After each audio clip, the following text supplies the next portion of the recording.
Okay, where's my 3, 2, 1? It didn't show it to me.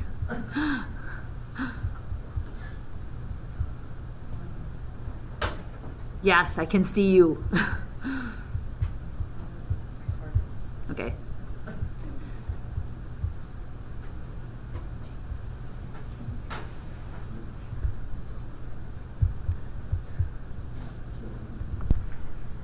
Okay, I'm going to do 2 of problems in 1 because I don't want to keep doing this back and forth.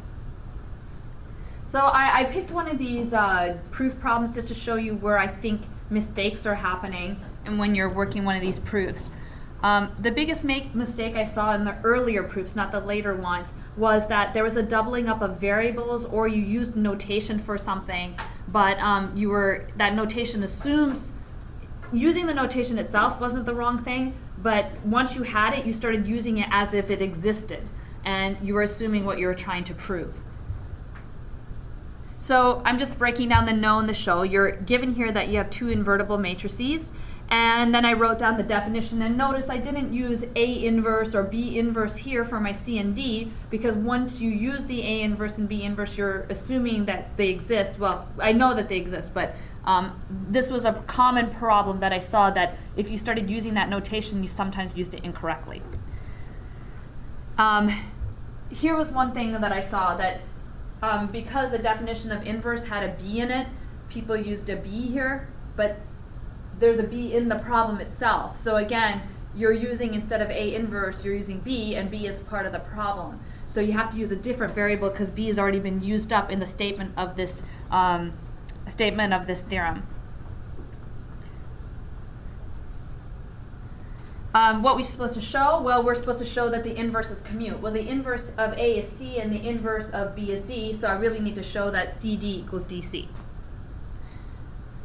One more thing we know, and this comes apparent that you need this when you start trying to put the pieces together. It doesn't seem to work, but you might need also the fact that when you have a composition of 2 matrices, or you're multiplying 2 matrices, that their inverse is given by B inverse A inverse. So I know that AB inverse is really DC. And now I'm ready to put this together. So DC is really AB inverse. But by using my know, I can swap the order of these 2 things right here. I copied and pasted that from the know.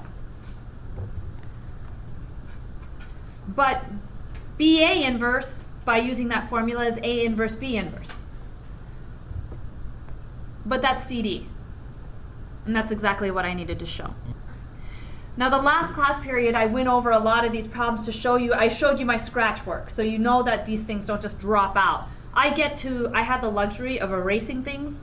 You never get to see that. I have the luxury of deleting slides. You never got to see the deleted scenes. So there's stuff that goes in the background that's not seen here, and then you just see the clean proof. But it doesn't happen like that always. That's why I give the bulk of the points up for just writing down what you know, writing down what you have to show, and expanding those things out. It's because I know that on a test you may not be having a good hair day and finish it all out. Next problem. This is one where you had a linear transformation defined by this matrix A, and you're multiplying A times X, and you want to know if B is in the image. There's your image. And then I ask you a bunch of stuff, which really is trying to get you to not think of this as procedural, but actually get in there and figure out what is image, what does it mean, and put it all together. The main confusion that I saw here was a confusion with the definition of the image, or as Tyler said, not knowing the definition of image at all, so there's nothing to be confused about. You're just stuck there because you don't know what the definition means. So what does it mean to be in the image of a matrix? Well, it means that it's a Y value. That's how you can think of it. And why they don't call it Y value? They just don't. They call it image. So B must be a Y value for some X. So when you get these words that you haven't heard before, they don't make sense, you have to find a way to get your own easy words so that you can think of it. That's why I have been calling them Y value, and I see the recognition in your eyes, and I know you've got it.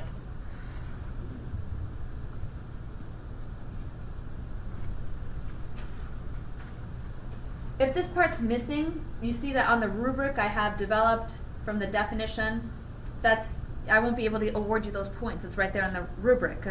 It has to be there, right? Otherwise, it's just 1.1. I'm just testing you on 1.1 again and again.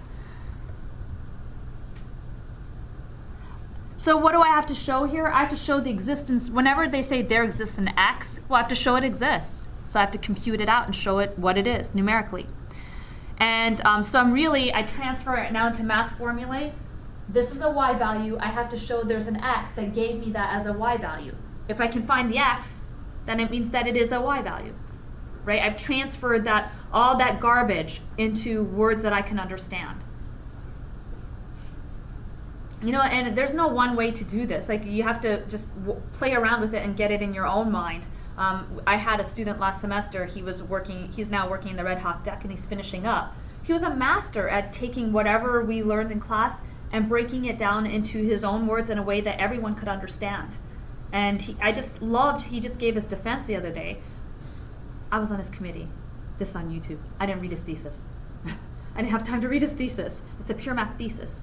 This guy broke down his entire thesis in 20 minutes in a way that I could understand. He picked the right examples, he used the right language, and I got it. Sitting there in 20 minutes, I understood his entire thesis. He had a gift. So and it takes work. I mean, it takes work playing around with it. So something like image, when you get into a class where you don't know the word, you have to figure out a way to break it down in your own mind to something that you do understand. Y value works for me. The second mistake that I remember coming across in this problem was being confused about the size of the x. Just because this was a weird matrix, it was 2 rows and 3 columns, how many components will this x have? Well, once I write it like this, it's very clear how many components my x has to have, otherwise the matrix multiplication doesn't work out. I make a lot of mistakes, so I always go back and check mentally whether the matrix multiplication works out or not. So x must have 3 components or that won't work out. So here, I'm just trying to solve this and see if it works. Well, I set up the augmented matrix. I row reduce section 1.1. I'm probably making this up. It's probably not section 1.1. It is probably, isn't it? It's like back in 1.1. RREF, you take that answer out, all that stuff we did in 1.1, and you get this answer. So the answer is yes, it is in the range, because I found a solution. If you found no solution, then the answer is no, it's not in the range. The next question I ask you, though, is whether it's unique. And the answer is no, it's not unique, because there's more than one solution here. However, I ask you for numerical examples. And some of you didn't do that. Some of you said there's an infinite number of solutions and I'm done. Again, I'm trying to see if you got it. Give me the solutions. Just give me 2. I ask you for 2. If there's an infinite number, give me those 2 solutions.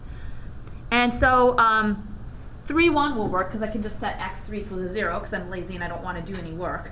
And then if you take x3 equals 1, you'll get the next, you actually have to punch in a number and there's your 2. How come it's only have 2 components, not 3 components?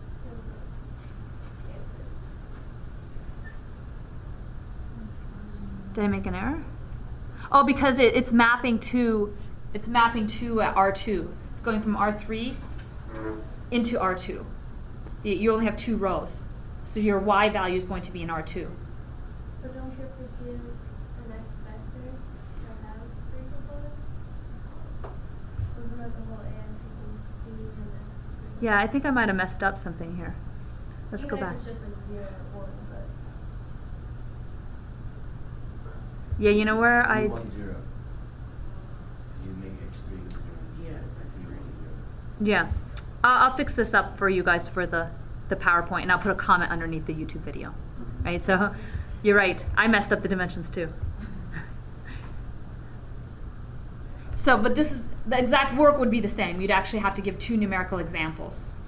It's that time of the semester, right, where the dimensions are not all the same.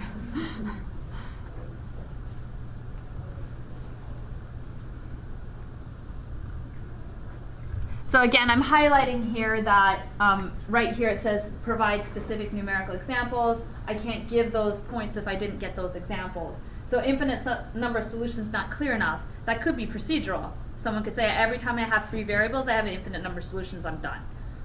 So giving someone the two examples that's, here's my numbers, here's one and here's the other, makes it very clear. Especially if they're in the wrong dimensions. Okay, so the next one was this problem that most people, I think if they watched that YouTube video, they got it, and if they didn't watch that YouTube video, they didn't get it. And it had to do with, again, the Tyler. I just don't know the definition of onto, and I can't go further than this. If you do have a pure math class where you're asked to just memorize the definitions, be gentle with that professor, because now you know why that's important. You know, if you don't have the definition, you're stuck and you can't go further. So they're actually trying to help you by getting you to know those definitions. So the main problem was just not knowing the definition. Onto means that for each y value, there's an x value. For all of them. So it's onto if all those y values in R2, potential y values in R2, have an x that led to it, have a pre-image. So the first thing I would do is just see what the y values of this guy looks like. The y values look like this. You just do matrix multiplication. And what I see is, well, look, the first component and the second component are equal. Are all vectors in R2 of that type, that the first component has to be equal to the second component? No. I can make up one that isn't. Minus 1, 2, I just made up one. Minus 1, 2 would never be a y value. You can never get that as an outcome because the two x values here are exactly alike.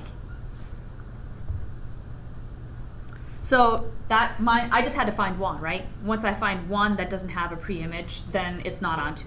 There's one that's not covered. So minus 1, 2 has no x such that ax equals minus 1, 2, so a is not onto.